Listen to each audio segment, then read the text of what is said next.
this is Kimberlea, and Yoga Snack is our bite-sized podcast where Robbie and I serve up nourishing discussions on yoga, astrology, nourishment, and mindset. We mix wisdom with personal experiences to serve up quick, insightful conversations that nourish your practice and add flavor to your daily life. Ready for a quick bite of wisdom? Let's dig in. Hi, welcome to this week's episode of the Yoga Snack. This week we're going to talk about second chakra. Yes, we are. Second chakra is known as Spadhisthana, and it means her private abode.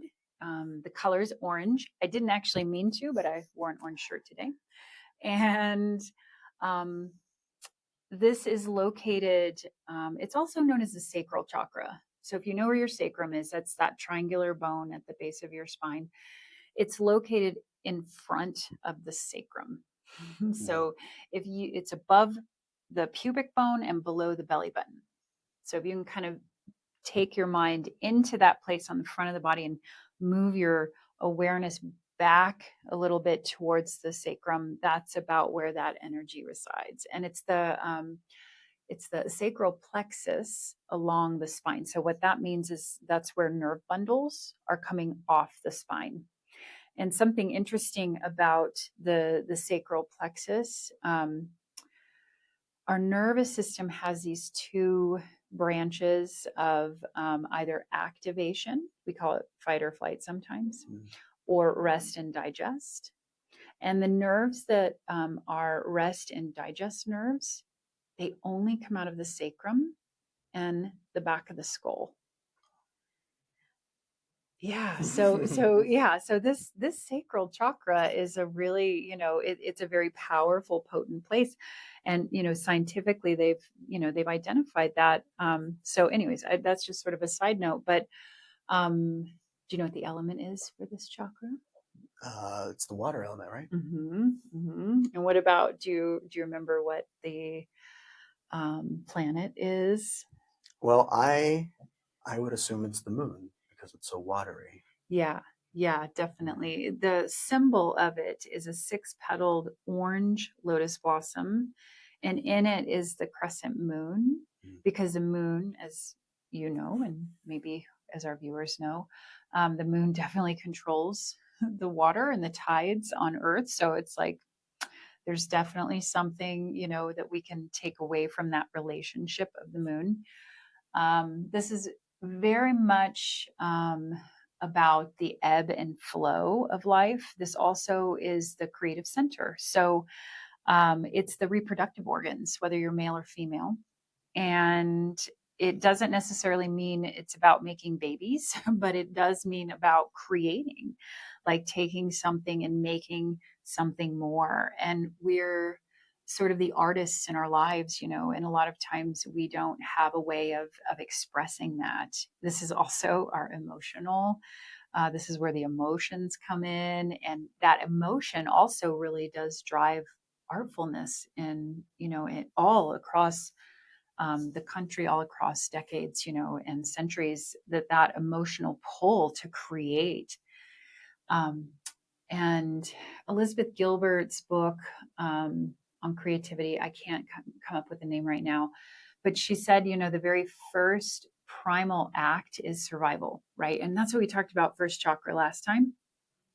But the second instinct, going all the way back, to our knuckle dragging ancestors, is to create, is artistic. So whether it's pottery or paintings on walls, depicting scenes or events that had happened, it wasn't about documenting, it was actually about creating. So we have a very primal urge to create in our lives. So what do you consider an act of creativity in your life, Robbie? Ooh.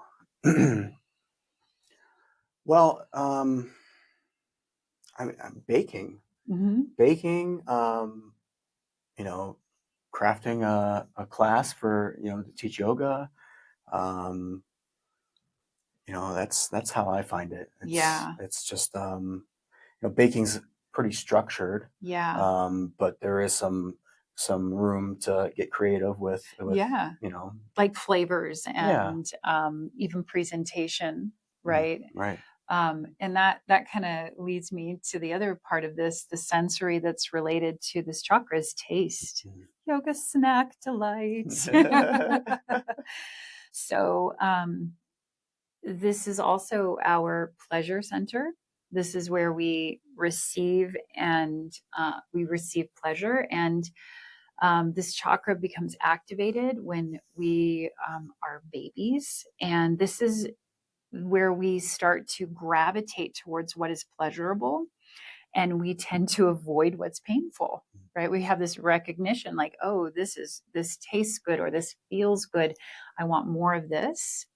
And then, oh, this hurts, or that didn't taste good, and we tend to like pull back. And it's not just taste, but it's like all aspects of our lives. And so the other shadow side of this chakra, though, is guilt and shame. And we're looking at food and sexuality here as sort of these pleasurable things.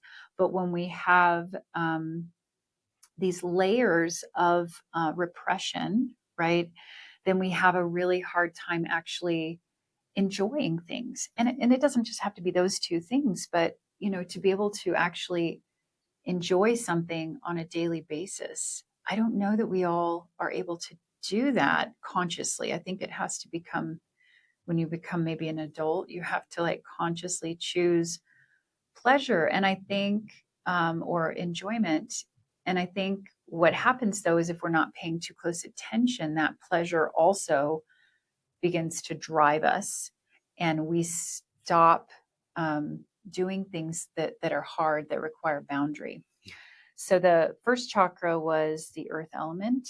And I always like to think of this is like the structure and the boundary that we need.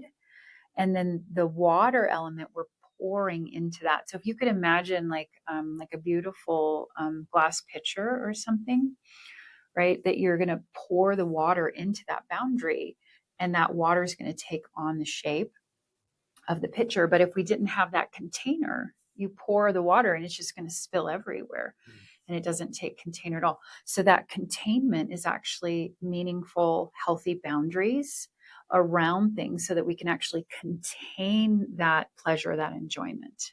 Does that kind of make sense? Yeah. I just recently have been thinking about because I'm a water sign, I'm a Pisces in astrology, and I've been thinking about like the different elements, and thinking about like a blazing fire or a tornado, and I don't think I've ever really like appreciated fully the power of water. And I was really thinking like there's nothing that can stop water. Like when water needs to move, it's going to move. Like it's going to go up around anything it can to get to where it wants to go or and needs to go. Powerful, right? Yeah. But it's also really sacred too, right? It's calming, it's soothing, it's purifying. In ancient traditions, we have like holy water, and we have just as much water in us as our earth has on it. And so we have this direct pattern in relationship. And something I learned this week, I was telling you earlier, our brain is 80% water. That's hard to fathom. What?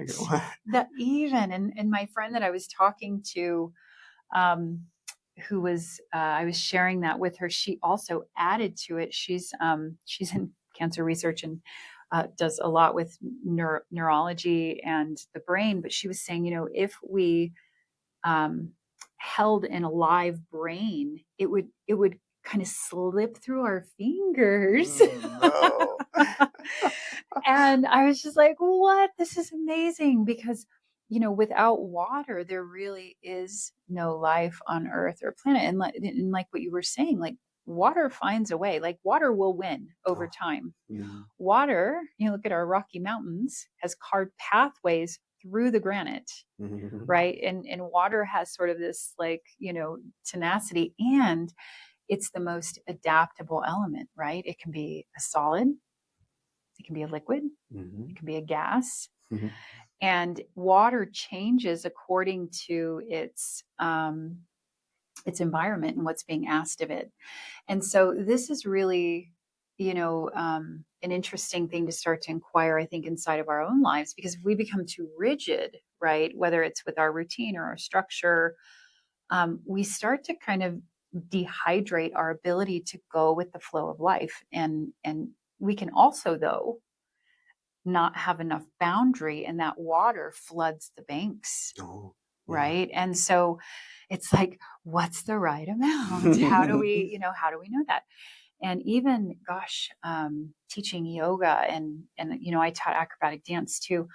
And I came to this conclusion very early on as a dance teacher, that it was so much easier to teach the kids that were really kind of strong and not limber how to be more flexible than how to shore up the kids that were hypermobile. Because we tend, like, water goes with path of least resistance. And so they would always default to hanging out on their joints instead of activating their muscles. And this is something that I find in the yoga industry too, is that typically women, especially, I think it could be, men and women both, but women dominate the yoga world. But, we come to yoga and there's this affinity maybe that we already have around mobility and flexibility. And so it like feels good. And we feel like we're good at it. And so we kind of lean into that. And over mobility, hypermobility, over fluidity in the body is actually unsafe over long periods of time. There's a lot of studies showing that, later on in life, not even later on, but that lack of stability in the body, that over fluidity is detrimental, and it shows up in a lot of chronic forms. So, and I'm not a doctor, I don't want to get into that, but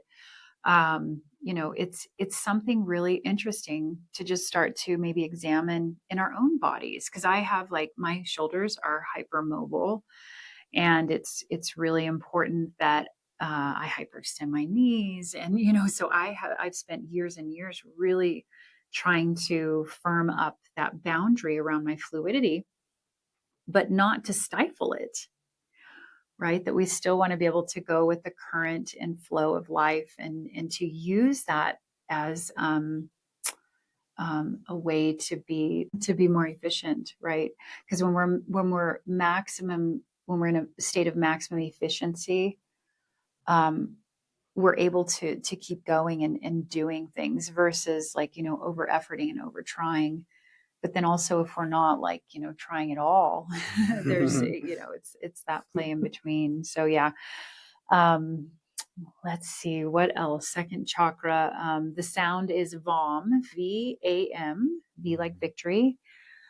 As I mentioned before, it's represented by a 6-petaled lotus blossom. It's normally orange, and it has, to do again with taste. And I thought it would be interesting for us to, one, we'll offer up a recipe, and then I'm going to give everyone an exercise, like a something, a mindful exercise that maybe you can take home with you, and work on slowing down and really tasting the goodness of life. So do you want to share your recipe first? Yeah. So, as we mentioned, the color is orange. So a lot of orange foods are tied in and juicy. Can I jump in? Like, yeah, like that succulent, like, think about everything that's orange. It's juicy, right? It's like mangoes and oranges and anyway, sorry about that. I get so excited. Yes. So with that being said, I think of the mango. It's like maybe just decadence, and I like to make nice cream. Oh, so it requires bananas. Okay. So you take about 3 bananas, depending on how many people you're feeding. You might need more. Like the really ripe ones, or do you don't want it to be. Yeah, you want it to be good and ripe, but not like overly ripe. Okay. You know, Not the you don't one want you're it to going to be throw in the freezer right. for Yeah, you don't later. want it to be like banana bread, Okay. banana, Okay. but you don't want it to be like green and like, Okay. you know. Got it. Yeah. So you freeze the bananas. You might want to cut them up into little sections, Okay. because we're going to blend them, Oh, so they have and to be frozen they before have to you be blend them. frozen. Okay. You want to take your mango and peel it, Okay. and take the pit out of it, the seed, cut it up into little pieces, and freeze that as well. Okay. So then you pull it all out. You put it all in the blender. Okay. And you blend it all up. Okay. Vitamix or whatever you've got, and whip it up until it's a nice, creamy, delicious, nice cream. And Okay. you might as well say it's good for you. Yeah, I think it is. Doesn't sound like there's like a bad thing about it. So it like, maybe an excess. Right. Everything. When the banks flow over. Too much ice cream. But like, when I was married, my mother-in-law, I remember she, every now and again, we would try to go to lunch, or something. And to like get a dessert or to get a treat, she spent so much time like lamenting about like, oh, I shouldn't have this. Oh, this 1 minute on the lips, a lifetime on the hips. And, like there were like that. And so here's one thing I want to take my listeners, our listeners away today. Like, if you're going to have an indulgence, like give yourself permission to, right? Like choose it and be really clear. Like, don't be like halfway in and being like, I shouldn't eat this as you're putting it in your mouth. I think that causes disruption. Oh, definitely. I don't think our body knows really what to do with it then at that point. And so, yeah, I think like if you're going to have the ice cream, have the damn ice cream, choose it, enjoy it. And then I do think there's a form of appreciation that you get. And is it satiation when you're fully satiated? Satiated. There we go. Okay. Yeah. Fully satiated after a meal, right? That you can kind of sit with that, or after that experience. So what I want to leave you guys with is this mindful exercise that I've done with my teacher trainees. And I used chocolate covered cherries. You just need one. So something that is really lovely and decadent that you love. So I did chocolate covered cherries, dark chocolate. And the first thing you do is you spend time just like really observing it, like looking at all the little textures and all of the little, is it shiny, and how does it feel? What's the weight of it in your hand? And you take, about a minute really just observing it. And then you put it on your lips without putting it in your mouth. You even like smell it and then just set it on your mouth and see if you can stay there for about 30 seconds to a minute. It's like torture. A little bit, right? And then you put it on your tongue and you let it just sit there and you watch this flood of liquid come through your mouth. And there's this sort of anticipation around it too, right? And you watch and you notice what your body's response is without immediately, going in, so that you're slowing down this process and you're really taking it in. And then you take one chew, you put it between your teeth without chewing it. And then you just smash it and you stay there for like up to a minute. And then you finish and then you slowly chew it, but you're so dialed in and you're so ready to like receive all of those flavors and textures. Cause typically I'll throw like a few in my mouth. I'll just gobble them up and swallow and be like, oh, those are so good, but to like really savor something this week. That's what I want you guys to take with you as an exercise. Like, can you take a mindful moment and really slow down that process? And I'd love to hear if you guys did that. It's quite hard because the impulse to actually chew is way stronger than we realize when we have something really tantalizing in there. So are you going to try it? I'm going to try it. Okay. For sure, yeah. Okay. Yeah. All right. So that's all I think we have today. So we leave you with 2 takeaways: mango ice cream and mindful moment with eating. And I hope that you guys are enjoying this series. We're going to stay with the chakras and we'll get through all of them. I have a series on Insight Timer right now. Insight Timer is the #1 meditation app in the world. It's free meditation app in the world. And every Saturday, all the way through the end of October, I have a free 1-hour vinyasa class that is based off of one of the chakras. So if you want to follow up with that on Insight Timer, you can find me there. And if you need links, I'll stick some links in the description below. And then also I have a YouTube channel that if you're watching this on YouTube, it's linked to that. But lots of small classes, lots of grounding classes. And in the spring, I'm actually releasing a fluidity series, which I'm really excited about. It's some of my favorite work. So yeah, I'm so excited. But anyway, so there's some ways to connect with us. Robbie's Bakery is going to be opening soon. Tell us the name of it. Zendo Sourdough Bakery. Oh, there we go. Yeah. So stay tuned. Thank you all for your support and see you next time.